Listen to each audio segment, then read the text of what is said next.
បើមិនប្រកាន់ទេមេឃយប់ហើយទេវតាអើយស្នាក់នៅក្នុងសន្តាគាររបស់ខ្ញុំមួយយប់ទៅអញ្ចឹងយើងក៏យកបន្ទប់ម៉ាស៊ីនត្រជាក់មួយបាបមកតាមខ្ញុំមក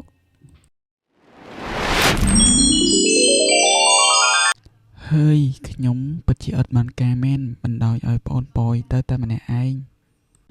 បើសិនជាប្អូនប៉យទៅជួបនឹងព្រាយខ្មោចនោះប្រកាសជាព្រាយខ្មោចចាប់ចម្រិតនិងប្លន់លុយពីប្អូនប៉យអស់ហើយឥឡូវមិនដឹងថាទៅដល់ណាហើយទេមើលទៅមានតែជិះតាមរកនឹងហើយអារម្មណ៍ក៏នៅតែខ្លាចមិនទាន់បាត់ភ័យផងទេសង្ឃឹមថាទៅលើកនេះមិនជួបព្រាយខ្មោចទៀតចុះបើសិនជាជួបព្រាយខ្មោចទៀតប្រកាសជាសយជាមិនខានណាស់ហើយសង្ឃឹមថាមិនអីទេចុះព្រោះមានទេវតាចាំជួយការពារហើយ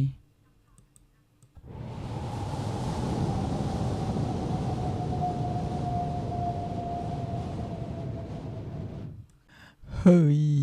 តើនោះជាសម្លេងអីទៅណោះគួយខ្លាចដល់ហើយប្អូនប៉យតើឯងទៅដល់ណាហើយទេនៅមិនបានទេទៅសិនហើយ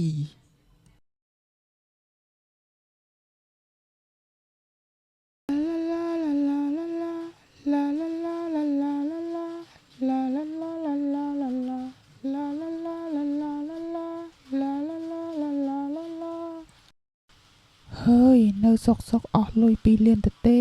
នេះបើសិនជាខ្ញុំស្ដាប់បងស៊ីមន់តាំងពីដំបូងប្រហែលជាមិនអស់លុយទេមើលទៅរួចចុះកដុំឆែបសន្តាគារខ្មោចរកលុយអូតាមពិតខ្មោចដែលទារលុយយើង2 លានមុនហ្នឹងគឺជាម្ចាស់សន្តាគារនៅហ្នឹងតានេះមិនអីទេចំណាំកន្លែងទុកចាំមើលទៅផ្ទះវិញទិញសាំង4-10 លីត្រយកមកចាក់ដុតសន្តាគារខ្មោចហ្នឹងឲ្យអស់តែហ្មងខឹងខ្លាំងណាស់អស់លុយ2 លានហើយមិនសប្បាយចិត្តជាមួយនោះទេចាំមើលពេលដែលខ្ញុំដុតសន្តាគារហ្នឹងហើយខ្មោចឯងគិតយ៉ាងម៉េចធ្វើជាកូនប្រុស10 ឆ្នាំទៀតចាំសងសឹកក៏មិនយឺតពេលដែរឥឡូវបន្តដំណើរទៅមុខទៀតសិន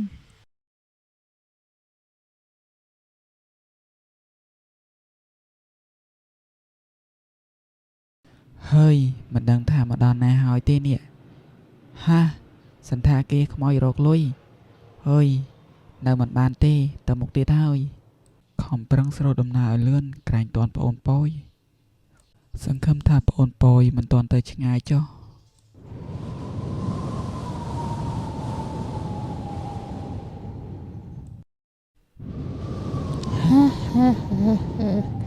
ទីបំផុតមកដល់កន្លែងវិញហើយបានមួយលុយខប់តែម្ដងអត់មានតថ្លៃឯងបន្តិច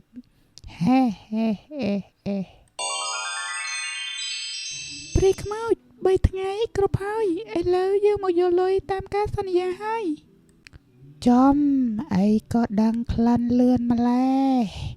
ទើបតែបានលុយមួយម៉ួយនឹងហើយអត់ទុកពេលឲ្យខ្មោចខ្លះទេអីយើងបានពជាពេលគ្រប់3 ថ្ងៃហើយព្រាយខ្មោចឥឡូវ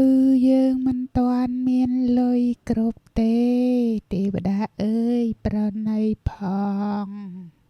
បានហើយព្រាយខ្មោចឈប់ក៏អត់ទៅយើងដឹងហើយថាព្រាយខ្មោចឯងបានចាប់ចម្រិតគេយកលុយគ្រប់ចំនួនហើយបើឃើញហើយមិនចាញ់ជួយឲ្យជួយយ៉ាងម៉េចបើជួយទៅព្រាយខ្មោចឯងបានលុយមកពីណាសងយើងហេតាមពិតទេវតាចង់បានលុយគេដែរនឹងលុយតើអ្នកណាទៅដែលថាមិនចង់បាននោះ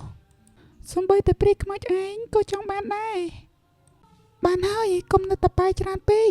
ឥឡូវឆាប់ឲ្យលុយមកយើងភ្លាមមកព្រោះមេឃជិតយប់ហើយ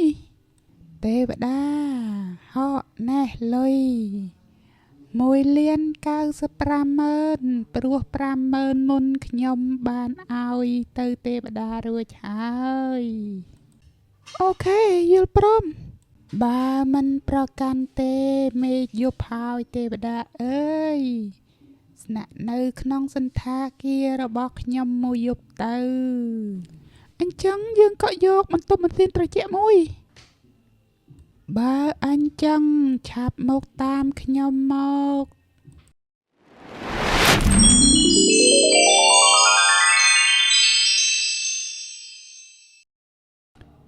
យីឯងខំជិះតាមរកឡើងយូរតាមពិតប្អូនប៉យនៅទីនេះតើនេះមើលទៅមុខហាក់ដូចជាមិនសប្បាយចិត្តទេ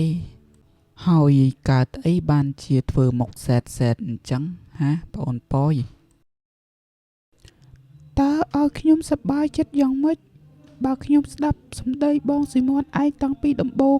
ខ្ញុំមិនអស់លុយ2លានដោយសារតែខ្មោចនោះទេរួចចុះតាព្រាយខ្មោចនឹងបានធ្វើអ្វីទៅលើប្អូនប៉យឯងមែនទេបងស៊ីម៉ាន់អើយព្រាយខ្មោចបានធ្វើអ្វីគ្រប់យ៉ាងដូចដែលបងស៊ីម៉ាន់ឯងបានប្រាប់ខ្ញុំតាំងពីដំបូងមកម្លេះណកឃើញទេបងប្រាប់ហើយមិនស្ដាប់តោះឥឡូវយើងត្រឡប់ទៅកាន់ផ្ទះរបស់ពួកយើងវិញទៅរឿងគ្រប់យ៉ាងមកពីខ្ញុំទាំងអស់គឺខ្ញុំមិនស្ដាប់បងមិនអីនោះទេចាត់ទុកថាជាមេរៀនទៅចុះមិនមែនជាមេរៀននោះទេបងស៊ីម៉ាន់គឺជាគំនុំណាស់ថាម៉េចប្អូនប៉យឯងចង់សងសឹកតើបងស្ដាប់មិនច្រឡំទេឬពិតជាមិនខុសនោះទេបងស៊ីម៉ាន់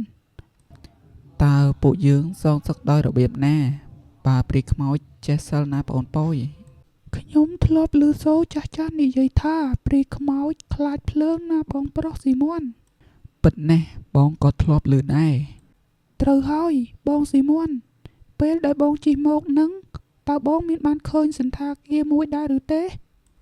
ប្រកាសណាស់បងឃើញតាហើយបងថែមទាំងឃើញផ្លាកមួយដែលគេសរសេរថាសន្តាគារខ្មោចរកលុយរួចចុះប្អូនប៉យឯងចង់ធ្វើយ៉ាងម៉េចតើបងមិនចាប់អារម្មណ៍ទេឬសន្តាគារនឹងគឺជាសន្តាគាររបស់ខ្មោចដែលទារលុយខ្ញុំមុននឹងអូបងទើបតែនឹកឃើញបងស៊ីម៉ាន់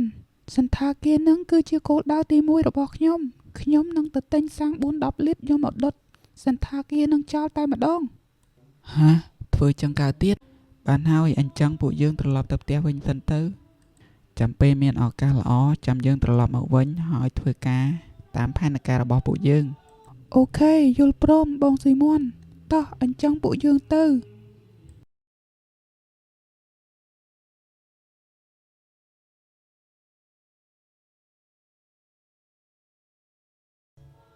ហើយគួរឲ្យអាណិតដែរមិនដឹងថាត្រូវជួយយ៉ាងម៉េចទេហាប្អូនប៉យឈប់សិនតើប្អូនមានឃើញអ្វីទេនៅខាងមុខនោះអូខ្ញុំឃើញហើយបងស៊ីម៉ាន់នោះគឺជាព្រាយខ្មោចនិងទេវតាតើអូហឺទេវតានឹងហើយដែលជួយបងកាលពីថ្ងៃមុននោះទេតែខ្ញុំមើលឃើញថាព្រាយខ្មោចកំពុងតែឲ្យលុយទៅទេវតានោះហើយអញ្ចឹងបានន័យថាទេវតាគឺជាអ្នកនៅពីក្រោយរឿងរ៉ាវទាំងអស់នោះហា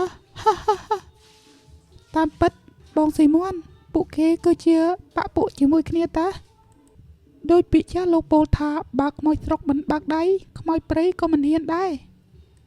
ហើយយើងខំតែຕົកចិត្តតាមពិតជាបាក់ពួកជាមួយគ្នាសោះមើលណក់បងស៊ីម៉ាន់ទេវតានិងព្រាយខ្មោចបានហោះចូលក្នុងសន្តាគារនោះហើយគួរឲ្យស្អប់ណាស់យើងអស់លុយមកកណោតាមពិតយកមកចែកគ្នាចាយអញ្ចឹងសោះត្រឹមត្រូវហើយបងប៉យតោះយើងទៅកន្លែងយើងវិញខ្ញុំនឹងមកសងសឹក